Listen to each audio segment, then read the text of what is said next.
வணக்கம். தேய் சமையல் இன்று ஸ்பெஷல் கோவக்காய். இது கடையில் விற்கிறதில்ல, நம்ம கிராமத்தில் செடியில் வளர்கிறதுங்க. இது நாட்டு கோவக்காய். இந்த கோவக்காயை வச்சு இன்றைக்கி ஒரு வறுவலுங்க. இது சுகருக்கு அவ்வளோ நல்லதுங்க. பச்சையாகவும் சாப்பிட்லாம். இதை நான் வறுத்துட்டு நாங்கள் சாப்பிடுவோம். உங்களுக்கு கோவக்காவை கட் பண்ணிட்டேங்க. அதுக்கு தேவையான அளவுக்கு மிளகாய்த்தூள், உப்பு, மஞ்சள்தூள் போட்டுட்டேன். தேவையான அளவுக்கு எண்ணெய் ஊற்றியாச்சு. இதுக்கு தாளிப்புலாம் தேவையில்லை, வெந்த பிறகு பார்க்கலாங்க.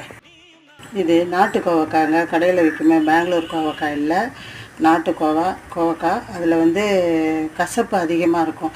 கசப்பு சாப்பிட்டா சுகருக்கு நல்லதுங்க. அதனால தான் கோவக்காய் வறுவலுங்க. கோவக்காய் வறுவல் ரெடி ஆகிடுச்சுங்க. நீங்களும் இதே போல் செய்யுங்க. லைக் பண்ணுங்க, சப்ஸ்கிரைப் பண்ணுங்கள், பெல் பட்டனை டச் பண்ணுங்கள். நன்றிங்க. கோவக்காய் வறுவல் ரெடி ஆகிடுச்சுங்க. லைக் பண்ணுங்கள்.